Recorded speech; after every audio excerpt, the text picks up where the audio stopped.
क्यों इंडिया ने अफ्रीका के पास मौजूद ये दो छोटे आइलैंड्स को सीक्रेटली खरीद लिया है?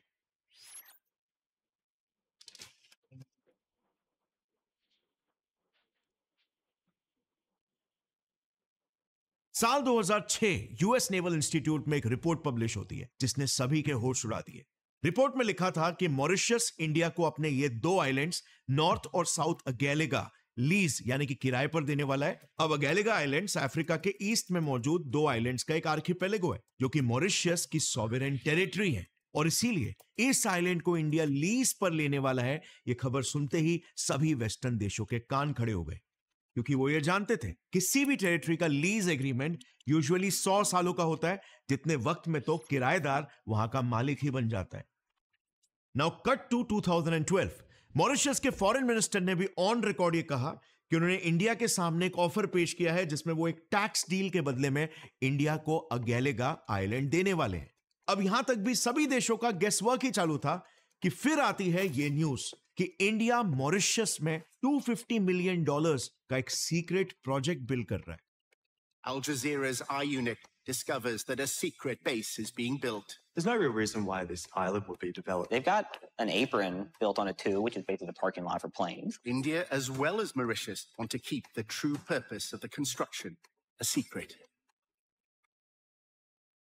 अब समझदारों के लिए इशारा ही काफी था और इसीलिए ये रिपोर्ट पब्लिश होते ही पूरे ग्लोबल मीडिया में ये न्यूज वायरल हो गई कि हो ना हो इंडिया मॉरिशस में अपना एक सीक्रेट मिलिट्री बेस बना रहा है। In this area here, we can see what potentially could be the military base or the military facilities. There's no real reason why this island would be developed other than for military use. India welcome back to अवान reaction. आज हम जो है reaction देंगे गौरव ठाकुर की video जो है कि इंडिया क्यों जो है साउथ अफ्रीका के करीब आइलैंड ले रहा है और उसमें क्या करना चाह रहा है। लाइव देखते हैं, फिर इसके बाद इसके ऊपर अपना रिएक्शन।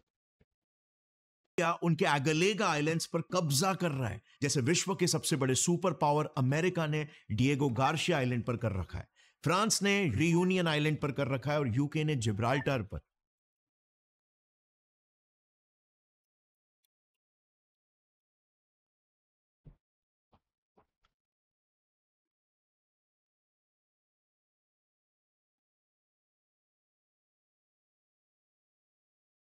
लेकिन जरा एक मिनट, इंडिया ऐसे आइलैंड पर पैसा ही क्यों खर्च कर रहा है जो बस 26 स्क्वायर किलोमीटर का छोटा सा आइलैंड है, मतलब बस हमारे साउथ मुंबई जितना। और ऐसा भी तो नहीं है कि ये मॉरिशस कोई बहुत ही डेवलप्ड कंट्री है और ये मॉरिशस के मेनलैंड से भी 1000 किलोमीटर दूर है।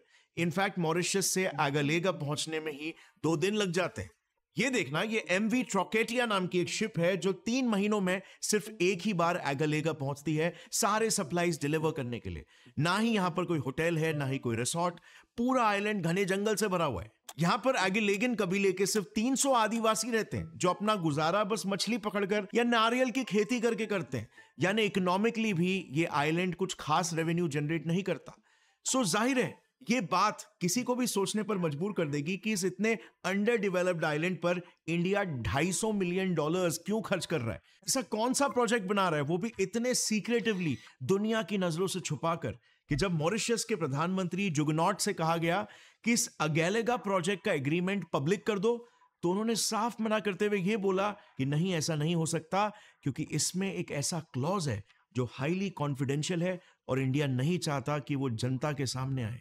अब अगर हम डीआरडीओ के ऑफिशियल डॉक्यूमेंट की माने ना, तो उसके हिसाब से इंडिया का यह नया $250 मिलियन का अगेलेगा प्रोजेक्ट मॉरिशस के डेवलपमेंट के लिए है, जिससे वहां की एयर और सी कनेक्टिविटी बढ़ेगी और वहां के लोकल्स को फायदा होगा। बट इसके विपरीत साल 2021 में अल जजीरा ने अगेलेगा आइलैंड की सैटेलाइट इमेजेस में 4 ऐसी वियर्ड चीजों को ऑब्जर्व किया जो इंडिया के इन क्लेम्स के एकदम कॉन्ट्रडिक्टरी है। सबसे पहले तो नॉर्थ अगेलेगा आइलैंड में अल जजीरा ने इंडियन वर्कर्स की कॉलोनीज को देखा। वहां पर सेमी परमानेंट घर और हॉस्पिटल्स भी बने हुए थे, जिस पर लोकल्स का कहना है कि इस स्केल की मेडिकल फैसिलिटी तो दोनों भी अगेलेगा आइलैंड्स पर नहीं है, जो कि एक अच्छी बात है, right.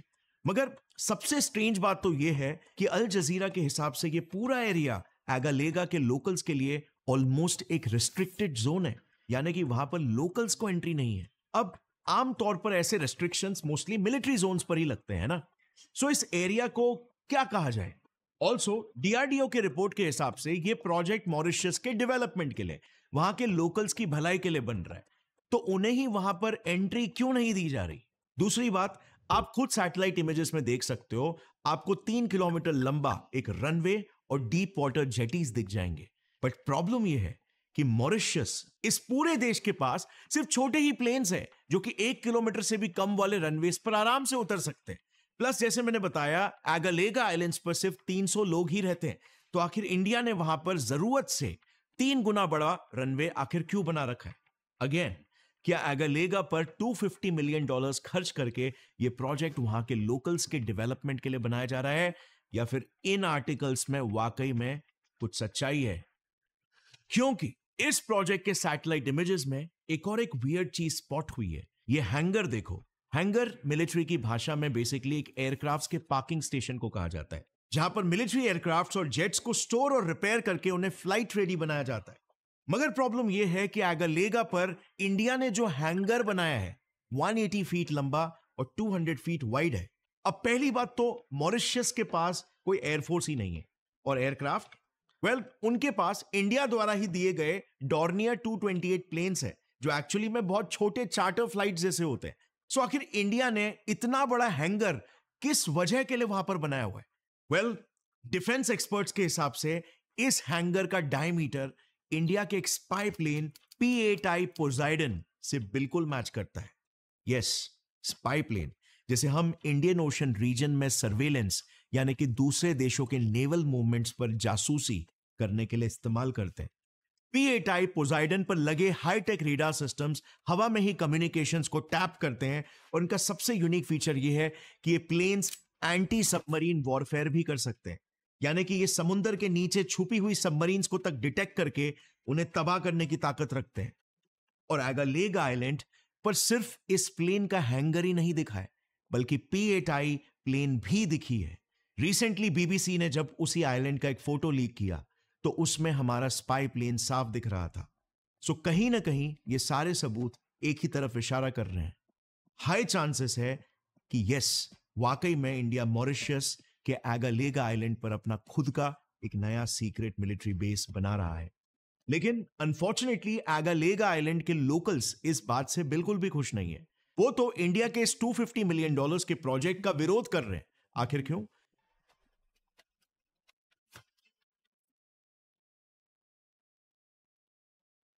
Dans Agalega, non, nous pas d'accord qu'il y ait une base militaire indienne dans Agalega.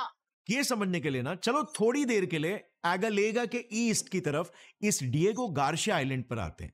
International court of justice ICJ के मुताबिक ऑफिशियली ये आइलैंड पर मॉरिशस का हक है, ये उसका एक सॉवरेन टेरिटरी है।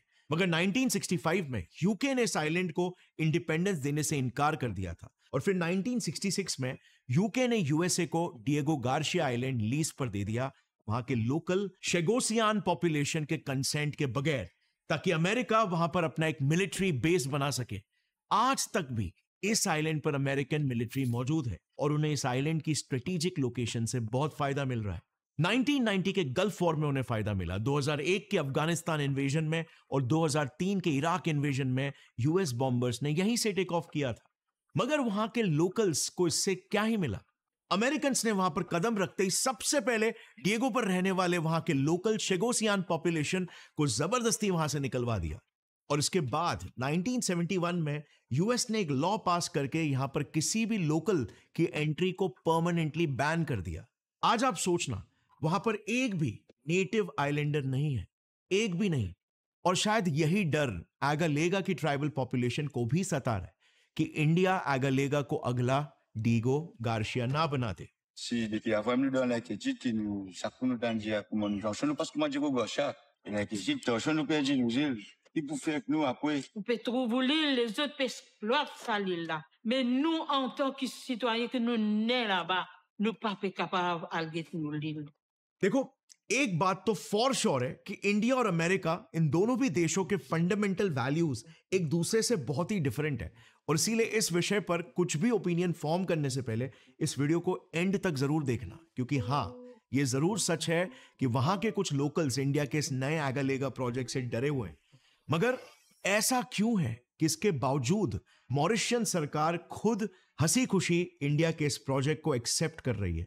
इस बात को समझने के लिए ना जरा मॉरिशस की ये सच्चाई भी देखो। क्या आपने कभी ऑब्जर्व किया है कि कश्मीर मुद्दे पर इंडिया के लिए खड़ा होना हो या फिर यूएन परमानेंट सीट के लिए सपोर्ट देना हो, मॉरिशस हमेशा इंडिया को ही सपोर्ट करता है।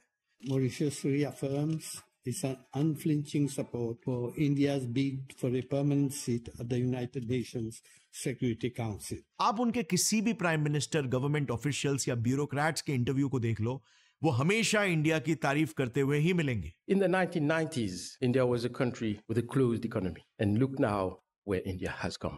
This is not a country saying, bye-bye now, I am going. India is bringing the global south together at the decision-making table. अब इसका सबसे बड़ा रीजन तो ये है कि इंडिया का मॉरिशस पर कंप्लीट इन्फ्लुएंस है। अब मॉरिशस का पूरा पॉलिटिकल स्ट्रक्चर ले लो, यहां की one of the oldest and most influential national party है MSM, जो कि मिलिटेंट सोशलिस्ट मूवमेंट पार्टी है, जो अभी फिलहाल 2025 से ऑपोजिशन में है। लेकिन ये पार्टी इंडिया की आभारी है क्योंकि 1983 में हमने आउट ऑफ द वे जाकर MSM पार्टी की सरकार का तख्ता पलट होने से बचाया था। True to her leadership style, Indira Gandhi acted without hesitation. She authorized a top-secret military plan, Operation Lal Dora. The roots of Operation Lal Dora trace back to a deepening political crisis in Mauritius. Operation Lal Dora को अंजाम देकर India ने MSM के founder Anirudh जगनॉट के PM की पद को बचाया था, जिसके बाद अनिरुद्ध मॉरिशस के इतिहास के लॉन्गेस्ट सर्विंग प्राइम मिनिस्टर बनकर रिटायर हुए थे। इसके अलावा करंटली इस पार्टी के चीफ प्रविंद जगनॉट है, जो रिसेंटली 2024 तक PM भी थे। इन्होंने भी हमेशा इंडिया को ब्रदर नेशन ही माना है। अब इंडिया के मॉरिशस के एक पॉलिटिकल पार्टी को ब्लेटेंटली सपोर्ट करने के बावजूद भी मॉरिशस के बाकी पार्टीज के भी सरप्राइजिंगली इंडिया से काफी अच्छे रिलेशंस है। इनफैक्ट आप बिलीव नहीं करोगे, मगर ये देखो, ये है पॉल बेरेंगर, मॉरिशस के करंट रूलिंग पार्टी MMM, जो कि मॉरिशियन मिलिटेंट मूवमेंट है, के चीफ। ये वही है जो 1983 में अनिरुद्ध जगनॉट की सरकार का तख्ता पलट करने वाले थे और जिनके मंसूबों को ही भारत ने नाकाम कर दिया था। मगर इसके बावजूद आज ये और इनकी पार्टी MMM प्रो इंडिया ही है। इनफैक्ट इन्होंने तो अभी मार्च 2025 में ही PM मोदी को मॉरिशस का highest civilian award, the grand commander of the order of the star, से भी सम्मानित किया। अब आई नो ये सुनने में थोड़ा सा अटपटा लग रहा होगा, बट यही बात मैं बताने की कोशिश कर रहा था कि इसके पीछे मेजर रीजन है कि मॉरिशस की 70% पॉपुलेशन इंडियन ओरिजिन की ही है। मेजॉरिटी मॉरिशियंस के एंसेस्ट्रल रूट्स भारत से ही जुड़े हैं और वहां का largest and most followed religion भी हिंदुइज्म ही है। Mauritius, the only country in Africa with Hinduism as the main religion.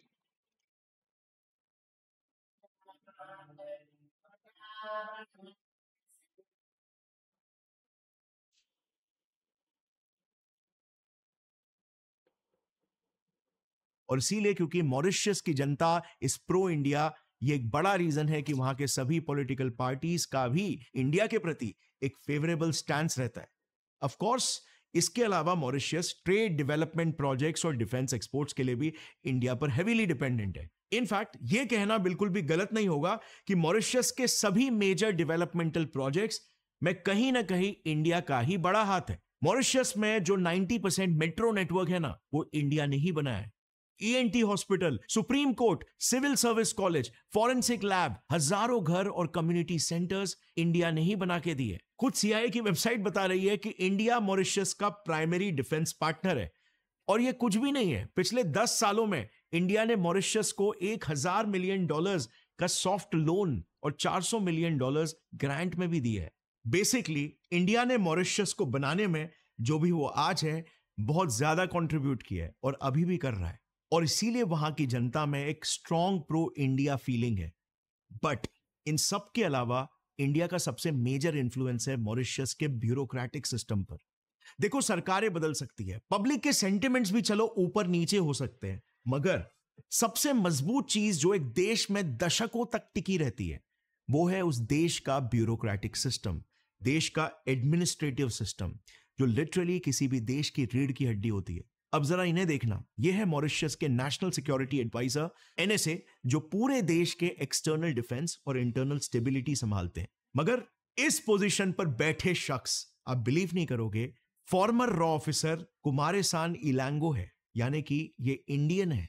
इनके अलावा मॉरिशियन नेशनल कोस्ट गार्ड्स को इंडियन नेवी ऑफिसर हेड कर रहे हैं। मॉरिशियन पुलिस हेलीकॉप्टर स्क्वाड्रन को भी एक इंडियन एयरफोर्स ऑफिसर कमांड कर रहे हैं, और मॉरिशियस हाइड्रोग्राफी सर्विस को भी एक एक्स इंडियन नेवल ऑफिसर ही लीड कर रहे हैं। ऐसे in total 20 Indian defence officers Mauritius के इंपॉर्टेंट डिपार्टमेंट्स को हेड कर रहे हैं।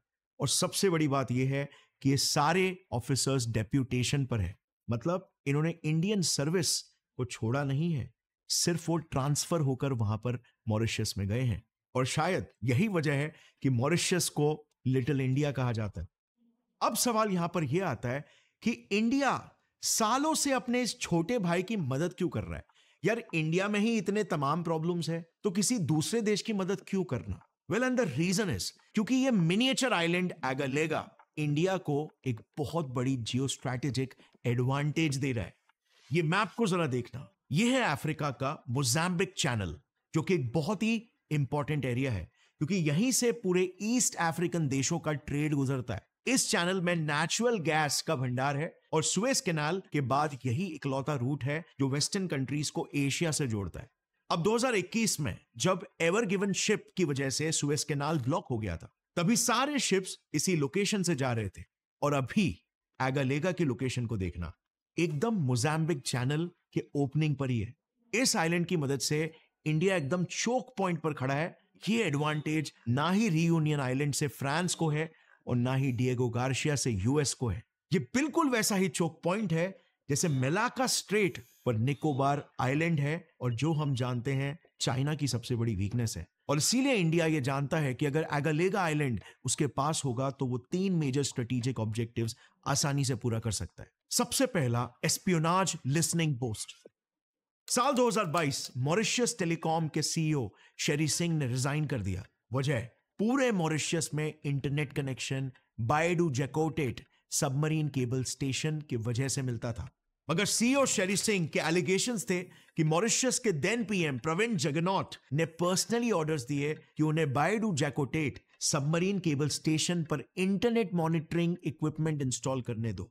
अब ये एक स्पाई डिवाइस था जिसे द प्रिंट के हिसाब से इंडिया के रॉ ने ही मॉरिशियन इंटरनेट केबल्स पर इंस्टॉल करने के लिए बोला था। बट ये कहानी सिर्फ मॉरिशस की नहीं है। जरा इस मैप को देखना, यह है South Africa Far East, also known as SAFE, एक optical fibre undersea cable network जिसे इंडिया ने बाकी देशों के साथ मिलकर जॉइंटली बनाया। तो एक दिल्ली बेस्ड मैगजीन का यह क्लेम है कि रॉ इस सेफ नेटवर्क के थ्रू चाइनीज नेवी के कम्युनिकेशंस और मूवमेंट पर जासूसी कर रहा है। अब ये डिवाइस काम ऐसे करते हैं कि ये केबल इन सारे देशों में फैला हुआ है और ये सारे देश इसी कनेक्शन से इंटरनेट यूज करते हैं। अब जाहिर सी बात है, उन देशों में जो चाइनीज एम्बेसीज है वो भी इसी इंटरनेट को यूज करती है उनके सीक्रेट रिपोर्ट्स और कम्युनिकेशंस को डिलीवर करने के लिए। तो बस इसी नेटवर्क पर लगे हुए डिवाइसेस उन्हें इंटरसेप्ट करके सारा इंटेल इंडिया फॉरवर्ड कर देते हैं। एस्पियोनाज की दुनिया में ये बहुत ही कॉमन प्रैक्टिस है। इसे सिग्नल इंटेलिजेंस SIGINT कहा जाता है। और रिसेंटली शायद इसी डिवाइस की मदद से रॉ ने एक चाइनीज शिप को पकड़ा भी था जो पाकिस्तान में छुपकर मिसाइल इक्विपमेंट्स लेकर जा रही थी। अब द प्रिंट के हिसाब से एगालेगा पर भी इंडिया ने रेडार्स और इंटेलिजेंस इंस्टॉलेशंस फिट किए हुए हैं ताकि ये आइलैंड रॉ का नया लिसनिंग पोस्ट बन जाए जो भी चाइना पर नजर रख सकेगा। अब प्रैक्टिकली अगर देखा जाए ना तो IOR रीजन में चाइना ही इंडिया के लिए सबसे बड़ा थ्रेट है।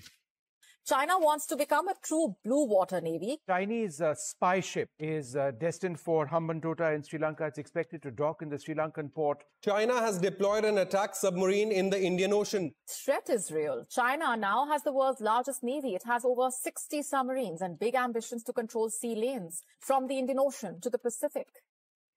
और यही इस आइलैंड को कंट्रोल करने का दूसरा ऑब्जेक्टिव भी है, countering China. China string of pearls basis से इंडिया को एनसर्कल कर रहा है, ये तो हम सभी जानते हैं। लेकिन स्पेसिफिकली अफ्रीकन रीजन में अपने इन्फ्लुएंस को और इंक्रीज करने के लिए चाइना ने अब मर्सिनरीज भी हायर कर लिए। इस लिस्ट को जरा देखना, यह है अफ्रीका बेस्ड चाइनीज ग्रुप्स जिनको चाइना प्राइवेट सिक्योरिटी कंपनीज बोलता है। एक लोकल न्यूज के हिसाब से तो इसमें 20 कंपनीज और है जिनमें 3200 से भी ज्यादा फाइटर्स है, जिन सबका सिर्फ एक ही काम है, अफ्रीकन देशों में चाइनीज एसेट्स जैसे कि BRI, चाइनीज इंफ्रास्ट्रक्चर, वहां के लोग या इन जनरल चाइनीज इंटरेस्ट के लिए फाइट करना। अब इंडिया के लिए कंसर्न यह है कि DV सिक्योरिटी सर्विस, हुआक्सिन जोंगैन और शांघाई जोंगवेल, ये मर्सिनरीज चाइना के शिप्स, एम्बेसीज को प्रोटेक्शन देते हैं। उन्होंने वहां की गवर्नमेंट से वेपन्स यूज और अटैक इनिशिएट करने का भी लाइसेंस ले लिया। मतलब ये लोग चाइनीज इंटरेस्ट को प्रोटेक्ट करने के लिए अब किसी को अटैक भी कर सकते हैं। अब इसी मोजाम्बिक चैनल में इंडिया के LNG डिपॉजिट्स को एक्सट्रैक्ट करने के लिए बाइरा पोर्ट पर $10 बिलियन के एसेट्स है। हमारी Indian companies ONGC, Bharat petroleum वहां पर रिसर्च फैसिलिटीज ओन करती है। सो अगर कल को इंडिया चाइना रिलेशंस और ज्यादा टेंस हो जाते हैं तो चाइनीज मर्सिनरीज इजीली हमारे एसेट्स पर अटैक कर सकते हैं। यानी ये इंडियन शिप्स को अटैक करके हमारे अफ्रीकन देशों के साथ ट्रेड को सिग्निफिकेंटली हार्म कर सकते हैं। और इसीलिए ऐसी ही सिचुएशन में एगालेगा आइलैंड इंडिया का फर्स्ट लाइन ऑफ डिफेंस बन सकता है। इंडिया के लिसनिंग पोस्ट से ऐसे किसी भी चाइनीज अटैक प्लान के बारे में हमें पहले ही पता लग सकता है। यहां पर डिप्लॉयड P-8I प्लेन्स हमें चाइनीज मूवमेंट्स की लाइव अपडेट्स दे सकते हैं। और फिर जैसे US नेवल इंस्टीट्यूट की रिपोर्ट में लिखा है, इस आइलैंड पर deployed Indian navy Mozambique channel में चाइना को इकोनॉमिकली चोक भी कर सकती है। इसके अलावा एगालेगा आइलैंड का ऑब्जेक्टिव सिर्फ ऑफेंस ही नहीं है, इसका तीसरा ऑब्जेक्टिव पावर बैलेंस भी मेंटेन करना है। चाइना के अलावा IOR यानी इंडियन ओशन रीजन में फ्रांस का रियूनियन आइलैंड और US का डिएगो गार्सिया बेस भी है। तो इसमें प्रॉब्लम यह थी कि इंडिया का अफ्रीकन कोस्ट के नजदीक कोई भी इतना स्ट्रेटेजिक बेस नहीं था। ऊपर से IOR में नजर रखने के लिए यानी कि इंडियन P-8I प्लेन्स को रिफ्यूलिंग के लिए US और फ्रांस के बेस को यूज करना पड़ता था, जिससे इंडिया की डिपेंडेंसी इन पर बढ़ गई थी। लेकिन अब एगालेगा इस पावर डायनामिक को बैलेंस कर सकता है। और इसीलिए ही तो मॉरिशस का ये स्ट्रेटेजिक इंपॉर्टेंस इंडिया की हर एक गवर्नमेंट, इंडिया की हर एक पॉलिटिकल पार्टी अच्छे से जानती थी। तभी तो PM इंदिरा गांधी जी से लेकर PM मोदी तक इंडिया ने आज से नहीं बल्कि हिस्टोरिकली ही मॉरिशस को हमेशा सपोर्ट किया है।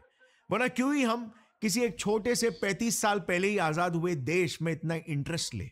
क्यों हर एक पार्टी की गवर्नमेंट ने मॉरिशस को मिलियंस ऑफ डॉलर्स के फंड्स दिए? एगालेगा प्रोजेक्ट की ये डील आज से नहीं बल्कि 2006 से चल रही है। इंडिया की पॉलिटिकल लॉबिंग का ये नतीजा है। और मुझे लगता है इंडिया का इंडियन ओशन रीजन पर कंट्रोल पूरे ग्लोबल साउथ के लिए बहुत ही जरूरी है, क्योंकि अगर कोई दूसरी पावर इस रीजन को कंट्रोल करेगी तो उसके इस एडवांटेज से दुनिया को एक्सप्लॉइट करने के चांसेस बहुत हाई है। लेकिन वहीं पर इंडिया जैसे पीसफुल पावर के हाथों में ये रीजन होगा तो एक्सप्लॉइटेशन के चांसेस भी बहुत ही कम होंगे। और यही बात खुद मॉरिशस के फॉरेन मिनिस्टर ने भी कही थी। India has not forgotten the other countries. This is not a country saying, bye-bye now, I am going to the decision-making table. India is bringing the global south together at the decision-making table. और इसीलिए high chances है कि Mauritius के एगालेगा island का अंजाम Diego Garcia जैसा नहीं होगा। इंडिया के फंडामेंटल वैल्यूज और हमारी हिस्ट्री को मद्देनजर में रखते हुए हाई चांसेस है कि हम US के जैसे एगालेगा आइलैंड्स और वहां के लोकल जनता को एक्सप्लॉइट नहीं करेंगे। आपका इस पर क्या ओपिनियन है? कमेंट में जरूर शेयर करना हमारे साथ। और अगर आप अब तक एंड तक रुके थे, इसका मतलब यह है कि आपको जियोपॉलिटिक्स में अच्छा खासा इंटरेस्ट है। तो आई एम श्योर आपको मेरा ये वाला वीडियो भी पसंद आएगा, जहां पर मैंने डिटेल में डिस्कस किया है कि कैसे चाइना इंडिया के खिलाफ एक जंग की तैयारी कर रहा है।